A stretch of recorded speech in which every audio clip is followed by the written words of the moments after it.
নমস্কার, আমি আপনাদের বন্ধু মিতালি। আমার কুকিং ল্যাবে আপনাদের স্বাগত। আমি আজকে টমেটোর আচার করে দেখাবো আপনাদের। সেখানে আমি সব কিছু আপনাদের বলে দেব। আমি এরপরে রান্নার দিকেই যাচ্ছি।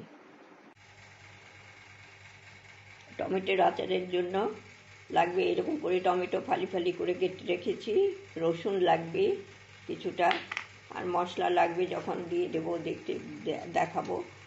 আর এইখানে ভাজা মশলার গুঁড়ো আছে, নুন আছে, আর চিনি দিয়েই করব আমি, আপনারা গুড় দিয়েও করতে পারেন। এরপরে আমি মূল রান্নায় চলে যাব। আমি টমেটোগুলো কড়াইতে দিয়ে দিয়েছি, একটু জলটা শুকিয়ে যাওয়ার জন্য। এমনি শুকনো কড়াইতে একটু নাড়াচাড়া করে তারপরে নামিয়ে নেব।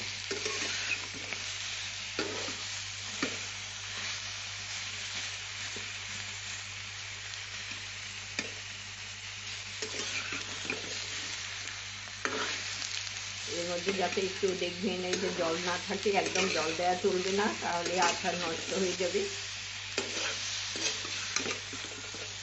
সেই জন্য এই যা জলভাব আছে এটা একটু শুকিয়ে নিচ্ছি। শুকনো কড়াইতে দিয়ে নেড়ে ছেড়ে জলের ভাতটা চলে গেলে আমি নামিয়ে নেব। তার পরবর্তী স্টেপটা ভাদের আবার দেখিয়ে দিচ্ছি। বন্ধুরা আমি তেল দিয়ে দিয়েছি কড়াইতে তেল গরমও হয়ে গেছে। এখন আমি এই রসুনগুলো দিয়ে দিচ্ছি। কিছুটা রসুন এর মধ্যে দিতে হবে।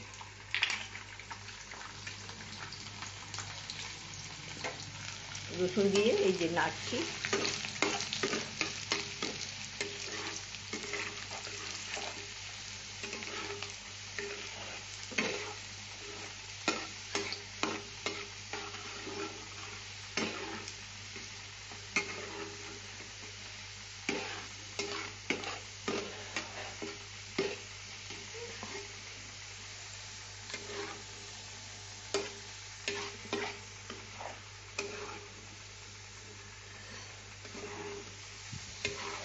একটু হালকা হলে রসুনটা রং ধরতে আরম্ভ করলেই অমনি ফোড়নটা দিয়ে দেবো।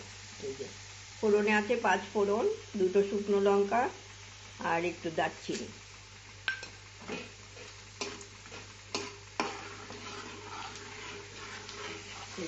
দিয়ে দিলাম। ফোড়নটা হয়ে আসলে দিয়ে দেবো।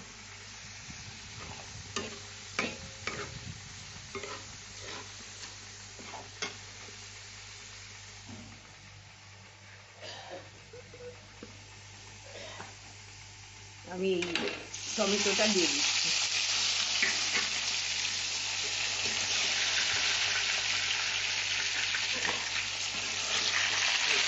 টমেটোটা দিয়ে দিলাম, দিয়ে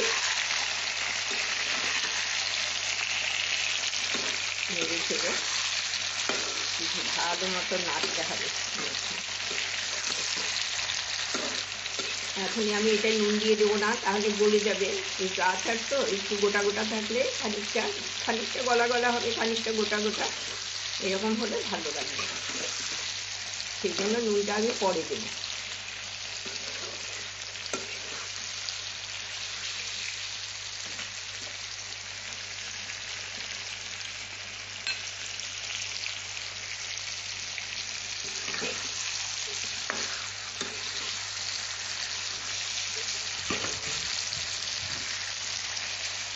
এই আচারটা খুব সুস্বাদু হয়, করে খেয়ে দেখবেন, খুব ভালো লাগে। রুটি, পরোটা, ভাতের সাথে সবের সাথেই খুব সুন্দর লাগে খেতে, দারুণ হয়, দারুণ খেয়ে। আমি চিনি দিয়ে করবো, আপনারা গুড় দিয়েও করতে পারেন। এইবার অনেকটা মজে এসেছে দেখেছেন। এইবার আমি একটু হলুদ দিয়ে দেবো।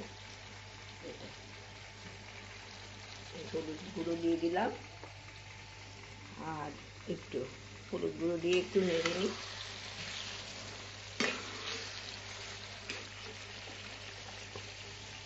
একটু কাশ্মীরি লঙ্কা গুঁড়ো দিলাম, একটু কাশ্মীরি লঙ্কা গুঁড়ো দিয়ে দিলাম। আমি নিজে তুলছি তো এক হাত আটকা, সেই জন্য আপনারা একটু মানিয়ে নেবেন, অসুবিধে হয় একটু, একা একা তুলছি।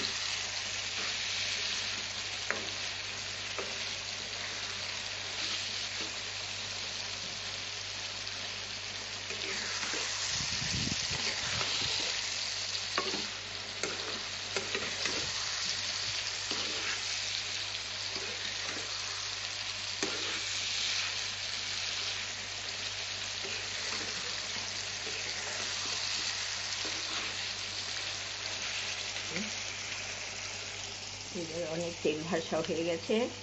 এবার আমি এখানে 1 চামচ বিট নুন দিয়ে দিচ্ছি। এই যে বিট নুন দিয়ে দিলাম 1 চামচ। তারপরে নুনটা দেখে আবার ওই নুনটা দিয়ে দেবো আমাদের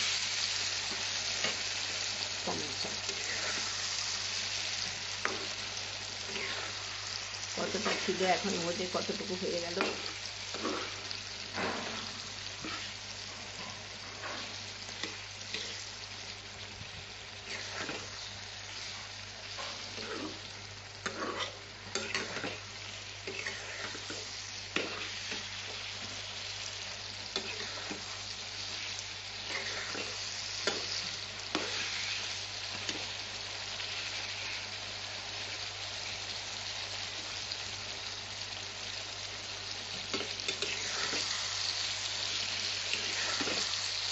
এবার আমি এখানে দেখছি যে নুন হয়েছে কিনা, বুঝতে পারছি না,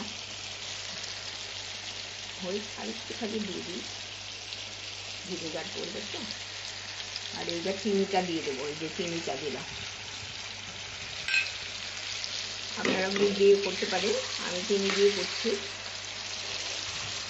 আমার কাছে ভালো, খুব একটা ভালো নয় গুড় এরকম।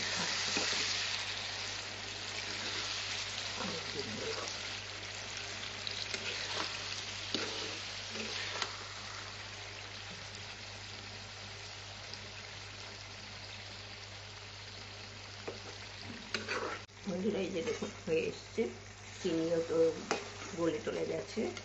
এইবার আমি এইখানে 1 চামচের মতো, এই যে এতটা,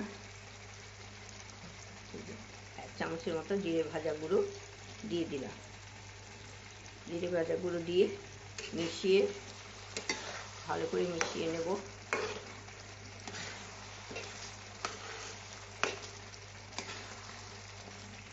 আর এই 2 টেবিল চামচ এইখানে আমি ভিনিগার দিচ্ছি। এই যে ভিনিগার 2 টেবিল চামচ ভিনিগারটা দিচ্ছি, কারণ তাহলে অনেক দিন আচারটা ভালো থাকবে।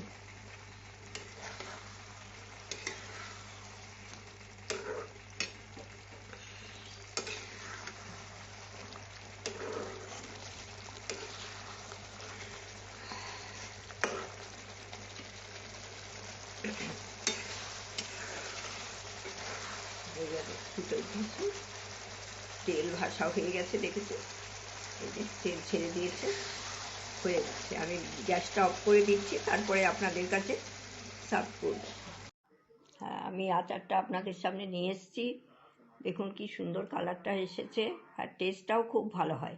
এটা রুটি, পরোটা, ভাত, ডাল এইসবের সাথে খুবই ভালো লাগে। একবার করে দেখবেন, খেয়ে দেখবেন কেমন লাগে, আর আমাকে কমেন্ট করে জানাবেন। আমার চ্যানেলকে সাপোর্ট করবেন, লাইক, কমেন্ট অ্যান্ড শেয়ার করবেন। ভালো থাকবেন। আপনাদের এতক্ষণ দেখার জন্য আপনাদের অসংখ্য ধন্যবাদ।